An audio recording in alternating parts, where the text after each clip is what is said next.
नमस्कार, हरिभूमि टीवी पर आपका स्वागत है। आज हम बात करेंगे महाराष्ट्र और झारखंड विधानसभा चुनाव के ताजा नतीजों पर और साथ ही समझेंगे कि इन नतीजों का देश की राजनीति पर क्या असर पड़ेगा। तो आइए जानते हैं इस वक्त के सबसे बड़े राजनीतिक अपडेट की। महाराष्ट्र में बीजेपी गठबंधन ने कुल 234 सीटों पर विजय प्राप्त की है। इसमें बीजेपी ने अकेले ही 132 सीटों पर कब्जा किया है, यानी बीजेपी का स्ट्राइक रेट 88% से भी ज्यादा रहा, जो कि बीजेपी की अब तक की सबसे बड़ी जीत साबित हो रही है। प्रधानमंत्री मोदी की 12 रैलियों ने यहां जबरदस्त असर डाला, जिसमें से 72 सीटें बीजेपी गठबंधन ने जीत ली।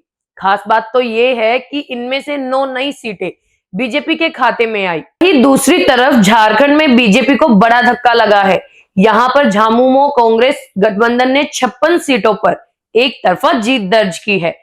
बीजेपी को केवल 9 सीटें ही मिल पाई, जो कि मोदी के स्ट्राइक रेट को महज 22% पर ले आती है। पिछली बार 2019 के चुनाव में बीजेपी को 14 सीटें मिली थी, लेकिन इस बार नतीजे बिल्कुल उलट गए हैं। मोदी का एक मंत्र है, एक है तो सेफ है।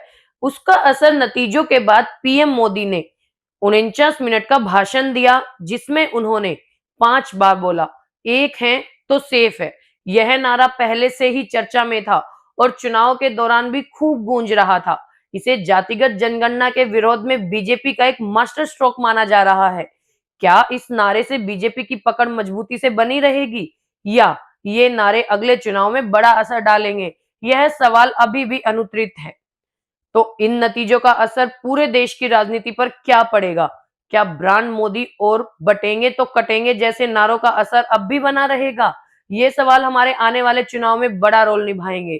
ये है महाराष्ट्र और झारखंड के चुनाव के नतीजों का विश्लेषण।